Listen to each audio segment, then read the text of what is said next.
Halo semuanya, apa kabarkah kalian saat ini? Ya, saya harap kalian semua dalam keadaan yang senantiasa baik-baik saja. Buat para penggemar One Piece pastinya sudah sangat mengenal dengan sosok Zoro. Ya, Zoro sang pendekar tiga pedang anggota pertama yang direkrut oleh Luffy untuk bergabung menjadi bajak laut topi jerami. Dan meskipun saat ini Zoro telah menjadi salah satu petarung kuat dengan harga bounty lebih dari 1 miliar berry, namun dulu dia pernah beberapa kali mengalami kekalahan. Dan siapa sajakah itu? Berikut pembahasannya.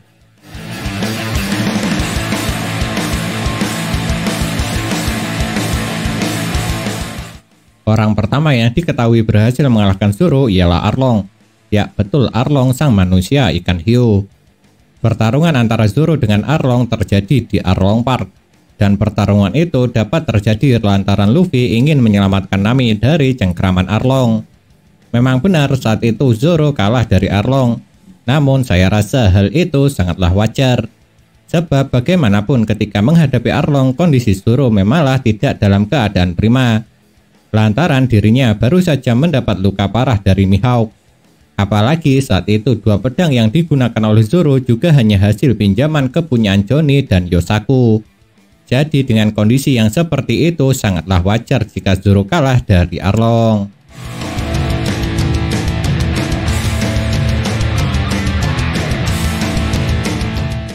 Karakter selanjutnya yang pernah mengalahkan Zoro adalah Mihawk, yang sekarang merupakan seorang mantan Shichibukai sekaligus pendekar pedang nomor 1 di dunia One Piece. Pertarungan Zoro serta Mihawk terjadi di kapal Baratie di mana tempat Sanji dulu bekerja. Dan bisa dibilang dari semua kekalahan Zoro, kekalahannya melawan Mihawk inilah yang kalau menurut saya paling keren. Soalnya meski saat itu kekuatan Zoro terlampau sangat jauh dari Mihawk, namun sang pendekar tiga pedang kita ini sama sekali tidak berkecil hati. Malahan di akhir pertarungan mereka, Zoro meminta Mihawk untuk menebasnya dengan menggunakan pedang Yoru sebagai tanda kekalahannya.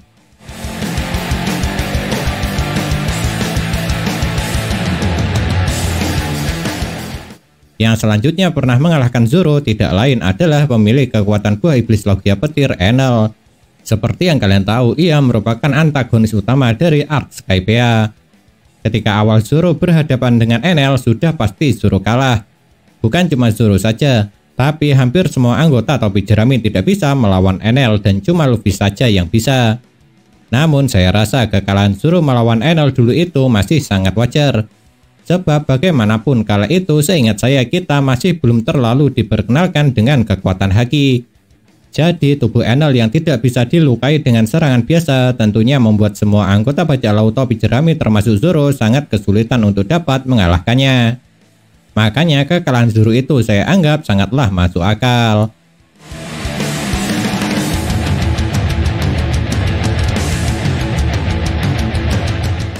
Selain ketiga orang di atas, Zoro juga pernah kalah dari Rob Lucci yang kala itu menjabat sebagai anggota CP9. Rob Lucci sampai saat ini bisa dikatakan sebagai salah satu musuh terbaik yang pernah dilawan oleh Luffy. Bukan hanya Luffy saja yang sempat merasakan kekuatan pengguna ekonomi model Leopard ini. Melainkan Zoro pun pernah bertarung singkat dengannya di tempat tinggal Iceberg. Zoro saat itu memang tidak dalam kondisi prima. Dia dapat dengan mudah dikalahkan oleh Rob Lucci dalam mode hybrid dan ia pun terlempar sangat jauh hingga terjebak di cerobong asap. Zoro saat itu mungkin memang masih belum selevel dengan Rob Lucci. Karena agen CP9 yang satu ini memang benar-benar monster dengan kemampuan tempur 4000 Dofu Riki.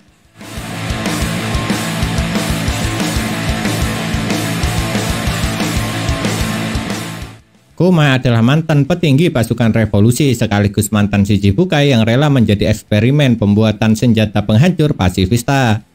Kuma sempat menjadi musuh yang sangat merepotkan di Thriller Bark karena saat itu dia memiliki misi untuk membawa kepala Luffy ke pasukan Marine. Melihat kapten mereka sedang diincar, seluruh anggota bajak laut topi jerami menolak dan memilih melawan Kuma. Khususnya Zoro yang sekuat tenaga menyerang Kuma di sisa-sisa kekuatannya yang telah mencapai batas. Karena Kuma terlalu kuat untuknya, Zoro pun pasrah dan dia rela menyerahkan dirinya untuk dibawa Kuma. Sebaliknya, Kuma malah membuat perjanjian dengan Zoro dan memintanya untuk menerima seluruh rasa sakit yang dialami Luffy dalam pertempuran.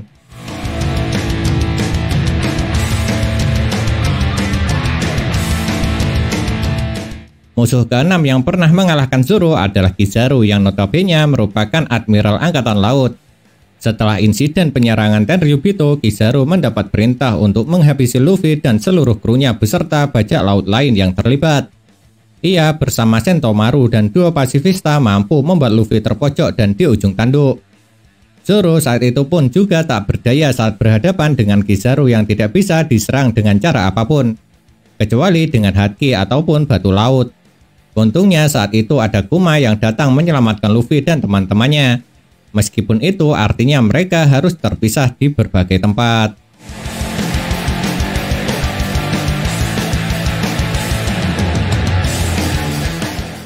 Nah, inilah orang ketujuh atau orang terakhir dalam daftar kali ini mengenai yang pernah mengalahkan Zoro.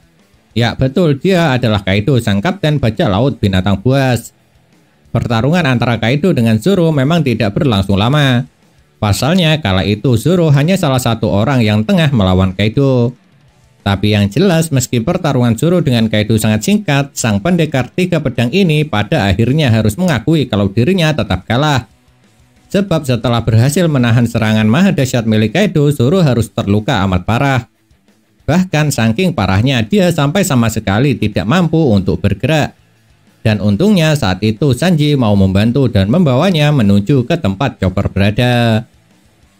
Nah, itulah orang-orang yang pernah mengalahkan Zoro. Apakah ada karakter lain yang pernah mengalahkan Zoro dan tidak masuk ke dalam daftar ini? Kalau ada, siapakah mereka? Soalnya bisa saja ada orang yang pernah mengalahkan Zoro tapi saya lupa. Dan kalau benar ada, saya harap kalian berkenan untuk menuliskannya pada kolom komentar.